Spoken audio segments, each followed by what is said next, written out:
In the last class, we discussed that the discipline, the field of study that is known as stylistics, in the present time,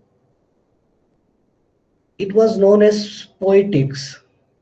When we try to trace the historical background of stylistics and Russian formalists, they had an important role to play. So Russian formalists, they used to call stylistics as poetics. Now you need not to be confused with poetics as a text written by Aristotle dealing with tragedy, and you should not also confused with poetics that is related to the science of poetry only. You can treat poetics as an old term for stylistics, that I can say. So when we look at the theoretical base of present day stylistics, then two movements came in our mind. First one is Russian formalist and second one is Czech structuralist. So that is one thing that we have. Second thing is the study done by Saussure or Saussurean structuralism, that also came into our mind. At the same time, we cannot forget that how stylistics as a discipline started in Russia, in German institutions, particularly in Jena School of Romance Philology. So all such information is important to know the historical background of stylistics. Now, Roman Jakobson is the pioneer or an important figure when we talk about stylistics, because we discussed that Roman Jakobson exported the ideas of Russian formalism to America, and they formed the basis of influential movement known as French structuralism. We will look at how this thing happened in bit detail also. But when we talk about these movement, Russian formalism, then Russian formalism is actually originated into two circles.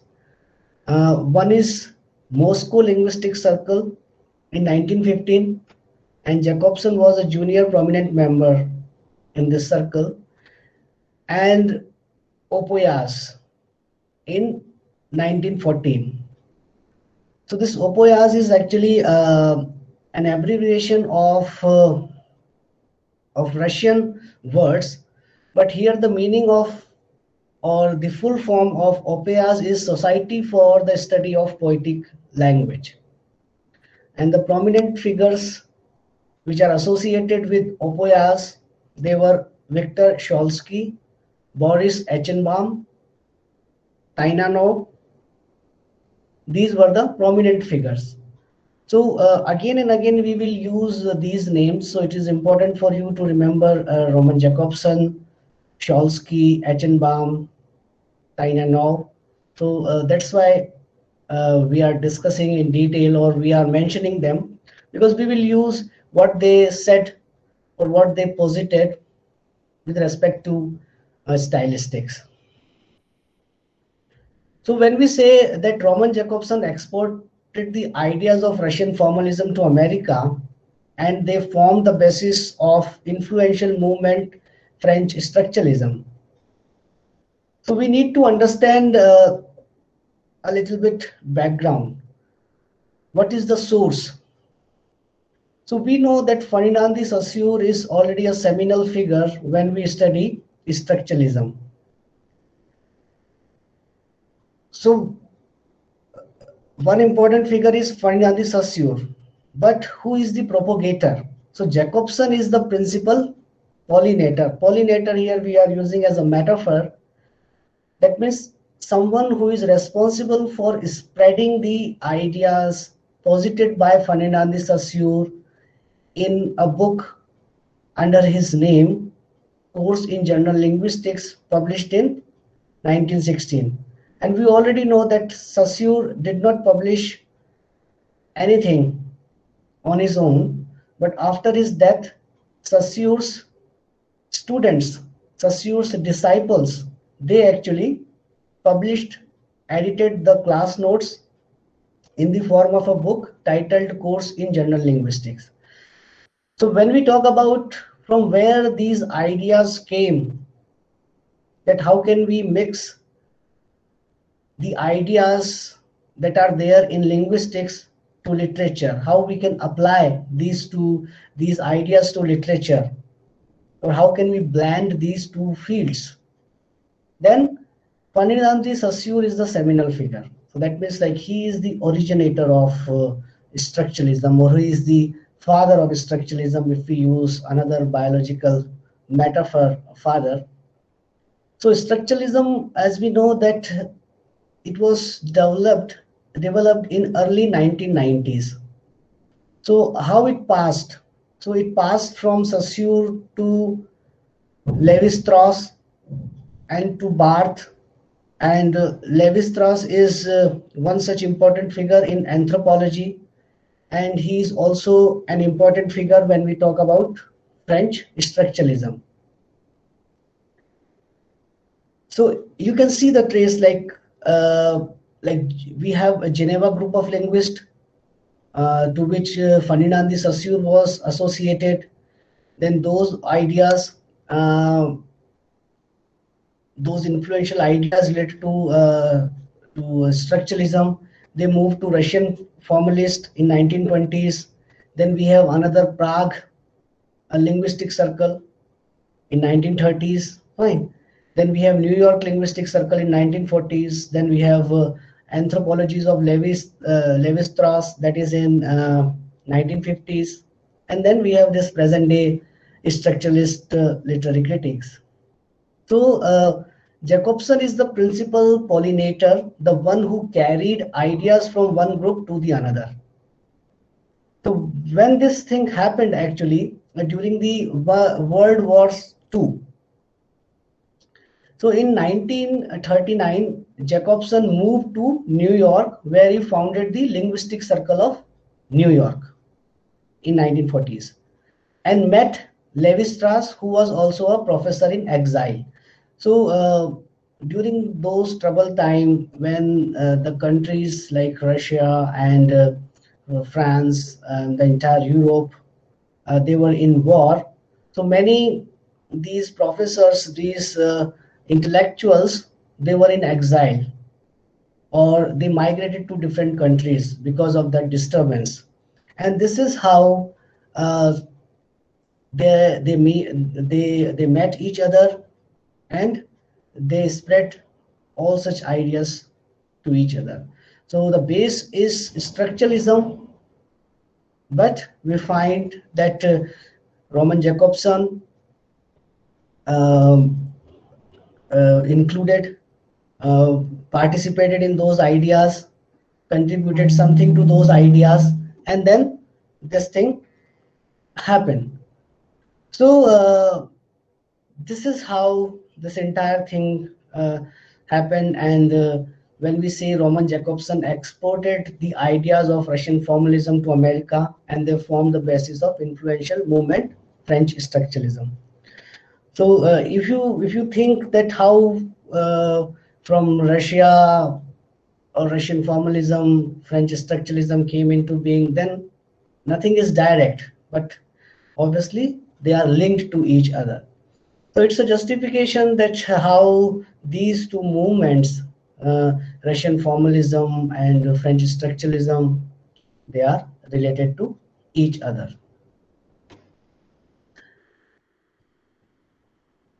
So another thing is that we discussed that what made literature literature. That is another important thing that we have. So actually the literariness made the literature. Now, literaryness is not something a physical content. Literaryness is like a concept. So, excuse me, there is a phone again and again. Hello, हाँ तो उसको deliver कर दो उधर। OTP ये है क्या, देखो 2148 मिंत्रा से है ना, 48 फाइन कर दो से ना। So literariness. So literariness is the object of study in literary science is not literature but literariness. Again, so literature we can see what is literature, the physical form of literature we can see. But here we are not dealing with literature, but what makes literature literature. That is again important thing. So something like a scent that you have, or something like an abstract thing that you can't directly perceive. But again, that thing is responsible for making a work literary work. So this is said by Roman Jakobson and cited by Eichenbaum. So you have different spelling variations of Eichenbaum. You can follow any spelling as you like, because different critics, they have mentioned different spelling systems. So when we look at the characteristic aim of this stylistics was to create an autonomous discipline of literary studies based on the specific properties of literary material. One thing is for sure, we know that literature is different from newspaper. Literature is different from letter writing. Literature is different from advertisement. Literature is different from research articles. So that is to say that there is some specific thing, or there are some specific properties of literary material that is responsible for that literariness. How to find that? And is there any method, scientific, objective method through which we can find, okay, this is literariness and this is not? So this was actually the quest. And the entire principles related to stylistics, they are related to that thing only. So we discussed that these two groups, pioneer groups, of Russian formalism, they were like simply small discussion groups, like 10 people, 15 people. They used to meet in a designated place, and they used to discuss those philologist ideas, fundamental problems of literary theory. So all such things they used to discuss. And why this thing? Because literature was also introduced as a formal discipline. So once literature is introduced as a formal discipline, then obviously you need tools to talk about literature. You need theoretical background to discuss literature. And how is it possible? It is only possible once you have some formal method, some theory, some doctrine. So that's why there was an urgent need that there must be some field through which we can analyze literature. We can find out the literariness of literature. Because let's say you study in a class masters in English, but here you know that there is a poem, there is a novel, there is a drama, there are essays, short stories. Now you are not studying them just for pleasure. Why you are studying them? Because you try to find out the layers of meaning which are associated with those work. And how can you find out? If you have some tool in your hand, if you know certain methods through which you can analyze, if you are aware of certain theories. So that's why in order to support a discipline, we need another discipline.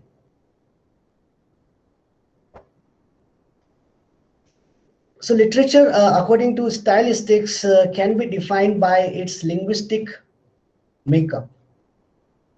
Now, when we say literature can be defined by its linguistic makeup, then we need to understand that what is the role of literature and what is the role of language.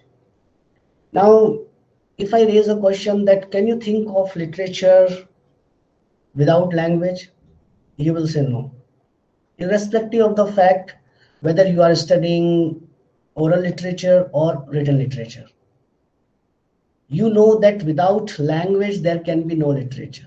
So if you compare which one is primary, which one is secondary, then the answer is that language is primary and literature is secondary, because without language there is no literature.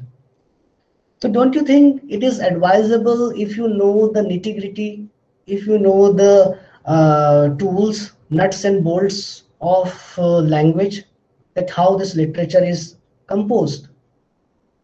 So this is actually the aim of stylistics, that literature can be defined by its linguistic makeup. We know that the novelists, they use language as a medium. So whatever a novelist does, he does in and through language. So Lodge in the Book of Fiction talks about this, that novelist or a poet or a drama, a playwright, their primary occupation is to do something in and through language. Without language, they are helpless. They can't do anything. So how do they do this thing through language? What is the linguistic makeup that makes a novel a novel? That is again a question. So how to establish this literary language? So Eichenbaum writes that the opposition between poetic language and practical language had to be established. So earlier formalists, they used to think that if we have this binary opposition, that poetic language means the language of literature, not only poetry, that is different, and the practical language, that is the language that we use in day-to-day conversation, in newspapers or for other work, that is different. So Eichenbaum, one of the important figures, said that if we have oppositions, then it is good. So this is one view. It is not the view by all the members, but this is one view, that if we establish binaries between poetic language and practical language, then this is a solution. At the same time, they were also concerned about the problem of literary criticism. Now, what is the problem of literary criticism nowadays also? So engagement with text, textuality and texture has largely disappeared from the profession. Now this is very much true, that you read literature but you can't understand the language, that how it is made up. For example, you are reading literature, you are employing a feminist theory. Now theoretical angle is one thing, that you are employing a feminist, but feminism, Marxism, more postmodernism, they are actually fields of social sciences. So you simply apply that, okay, these ideas are reflected, but you are overlooking the language, that how it is actually there. Because some issues are discussed, so there is a problem in the family, husband and wife, they are fighting, and finally the wife leaves the home. Fine. So there is the Doll's House. There is a play like by Ibsen, Doll's House. Now what happens in the play? Something that's not actually we see in day-to-day life. Like there is a woman, a married woman. She is very living comfortably, leisurely, and she has kids and she has a husband. And one fine day she realizes that, okay, like I'm like a doll in this house, so I don't want to be a doll in the house. So she leaves her children and her husband. Now this type of thing, okay, you are raising some issue, but it is not a guideline that someone who is living very comfortably, who is who has not to be worried about like how I should pay my bills, or like how should I get a bread for me, or I am raising children, that is a bad thing, so I should leave my family, children, and like I should go and struggle. So that is not actually the thing. So this is a social issue. Like, okay, you want to be independent, but is this the way you will become independent, that you will leave your husband and children? Is this the way? So this is the problem of literary criticism, that uh, literature can be of any kind, but literature generally reflects society, as we believe that literature is a reflection of society. Or if literature is not even the reflection of society, but it's a visionary that these things might happen in future. So those things are there. For example, we have these zombie movies. Now you can take zombie movies as a metaphor for coronavirus. Like all are infected with some virus. I mean, zombie, like the entire body distorts, and all those zombies, they become like flesh eaters. But here, like coronavirus, so you can just have a metaphor, like there is a possibility that something so deadly, so fatal might happen. So literature can be a reflection of society. Literature can be visionary. It can think of something that might happen in future in a metaphorical way. So those things are there. But once we analyze literature, then we need to cross question, are we giving enough attention to text, textuality, and texture, or we are just simply dealing with these social issues that the literature is addressing? So this problem, it's not a new problem. This problem was also faced by formalists, and they said that the engagement with text, textuality, and texture has largely disappeared from the profession. Which profession we are talking about? From this criticism, literary criticism, this thing is happening, and it is not a good thing.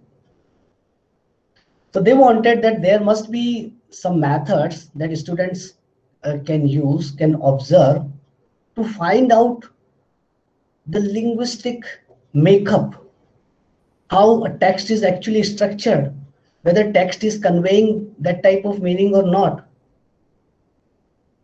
whether text is getting textuality or not, whether text has a texture or not. So that they understood long back, and because of that particular reason, they gave these principles, they gave this theoretical background. So this thing, the problem is highlighted in Stockwell in the book titled Texture, A Cognitive Aesthetics of Reading. So that was also one of the reasons that why certain intellectuals, certain critics, they prompted and they posited a new theory. So further, Jacobson, again a pioneer figure, talks about that the main subject of poetics is differentia specifica of verbal arts in relation to other arts and in relation to other kinds of verbal behavior. Poetics is entitled to be the leading place in literary studies. Again, the word poetics is not only related to poetry, but here poetics means this is stylistics. And when we talk about this differentia specifica, a feature by which two subclasses of the same class of named objects can be distinguished. Here, like we talk about verbal art and we talk about literal art. Fine. So literal art, that means literary studies, is different, and verbal art, that is the way we communicate to each other, that is different. So how can we establish the difference? Because both arts are finally the resultant of language.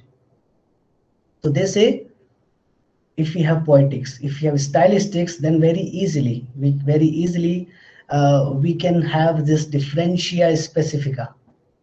That means because both they deal with language, they are the part of language, they are the subclasses of language, and very easily through stylistics we can have a way through which these two, verbal arts and literary studies or other verbal behaviors, can be distinguished. So verbal here doesn't mean only oral. Verbal means both oral and written. So lots of things we do using language. So that thing, like in mathematics we also use language, in physics we also use language. So how that language of physics and mathematics is different from literature. So that is also the importance. So again, these lines by Jacobson, they are also in line with Eichenbaum, when Eichenbaum says that the opposition between poetic language and practical language had to be established. So this is for the day, and I stop here. And if you have any doubt or question, you can raise that doubt and question.